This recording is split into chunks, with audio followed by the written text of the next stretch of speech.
محترم حاضرین، نبی پاک علیہ السلام یہ پورے معاشرے کے خرابیوں کو دیکھتے تھے، بہت غمزدہ ہوتے جاتے تھے، لوگوں کو سمجھاتے تھے، لوگ نہیں سمجھتے تھے، تو رسول پاک علیہ السلام آہستہ آہستہ پورے معاشرے سے، سوسائٹی سے کنارہ کشی کرنا شروع کر دیا، کنارہ کشی کرنا شروع کر دیے کہ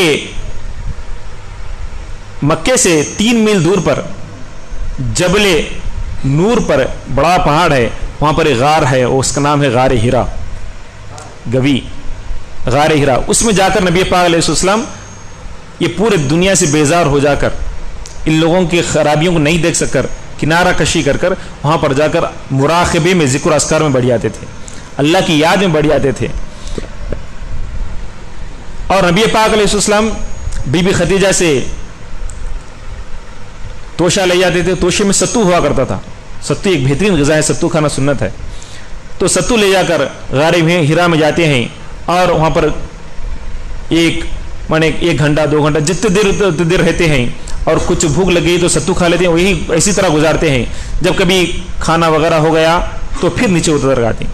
کبھی کبھی حالات ایسے بڑھتے بڑھتے نبی پاک علیہ السلام 1 دن 2 دن بھی زیادہ رہنا شروع کر دیے، تو بی بی خدیجہ جو ہے ان کے لیے کھانا لے جاتی تھی، بی بی خدیجہ ان کے لیے کھانا لے جاتی تھی. تو آہستہ آہستہ کہ یہ کنارہ کشی کے غار ہیرا میں رہنے کے وقت بہت زیادہ ہوتے گیا، کبھی 3 دن تک بھی نبی پاک علیہ السلام غار ہیرا میں اللہ سبحانہ و تعالیٰ کی تجلیات میں گم تھے. تو محترم حاضرین، اب دیکھیں ایک کیا ہوتا ہے کہ ایک فرشتہ، نبی پاک علیہ السلام عمر جب 40 سال کی ہوتی ہے تو ایک 40 سال کے عمر میں ایک وقت ایک فرشتے نمودار ہو جاتے ہیں، انہی کا نام جبرائیل علیہ السلام ہے، انہی کا نام جبرائیل علیہ السلام ہے. جبرائیل علیہ السلام کا کام کیا ہے؟ وہ نبیوں کے پاس اللہ کی وحی، اللہ کا پیغام لایا کرتے تھے. تو نبی پاک علیہ السلام اللہ کی تجلیات میں گم ہو کر مراقبے میں بیٹھے تھے، ایک فرشتے آ کر کہتے ہیں اقرا، اب پڑھیے.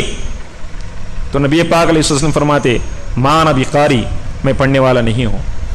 تو حضرت جبرائیل علیہ السلام نبی پاک علیہ السلام کو گرم جوشی سے ملاقات کرتے، گرم جوشی سے ملاقات کرتے اور پھر چھوڑتے، پھر بولتے کہ اقرا. تو نبی پاک علیہ السلام فرماتے ما انا بقاری، میں پڑھنے والا نہیں ہوں. پھر جبرائیل علیہ السلام پھر گرم جوشی سے ملاقات کرتے، پھر بولتے کہ اب پڑھیے اقرا، اب پڑھیے. تو نبی پاک علیہ السلام فرماتے ما انا بقاری، میں پڑھنے والا نہیں ہوں. پھر گرم جوشی سے ملاقات کر کے پھر جبرائیل علیہ السلام فرماتے ہیں اقرا بسم ربک الذی خلق، خلق الانسان من علق، اقرا وربک الاکرم الذی علم بالقلم، علم الانسان ما لم يعلم. یہ 5 آیتیں پڑھتے ہیں، یہ 5 آیتیں پڑھتے ہیں. تو نبی پاک علیہ السلام اقرا بسم ربک الذی خلق، اللہ کے نام سے پڑھو، جیسے ہی پڑھنا تھا تو نبی پاک علیہ السلام پڑھنا شروع کر دیتے. اللہ اکبر. اس سے صاف پتہ چلتا ہے کہ نبی پاک علیہ السلام کو جبرائیل علیہ السلام نے تعلیم نہیں دی، بلکہ خود ان کے رب نے تعلیم دی.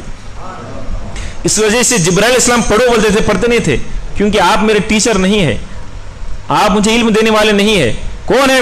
مجھے میرا رب علم دینے والا ہے. اقرا بسم ربک الذی خلق. تو محترم حاضرین، تھوڑے لوگ کہتے ہیں کہ نبی پاک علیہ السلام کو پڑھنا نہیں تھا. اللہ اکبر، یہ تو پورے عالم کو پڑھانے کے لیے آئے ہیں. تو یہ قرآن کی 5 آیتیں اللہ سبحانہ و تعالیٰ پہلے جبرائیل علیہ السلام کو دے کر بھیجا. جبرائیل علیہ السلام جیسے ہی یہ 5 آیتیں سنائے تو وہ کیونکہ وہ اللہ کا کلام تھا، وہ تو اللہ کا کلام ہے، اس میں بہت سے تجلیات، بہت سی نورانیت، بہت سی طاقت ہوتی ہے. اللہ سبحانہ و تعالیٰ فرماتا ہے 28 پارے میں لو انزلنا هذا القرآن على جبل لرأيته خاشعا متصدعا من خشية الله.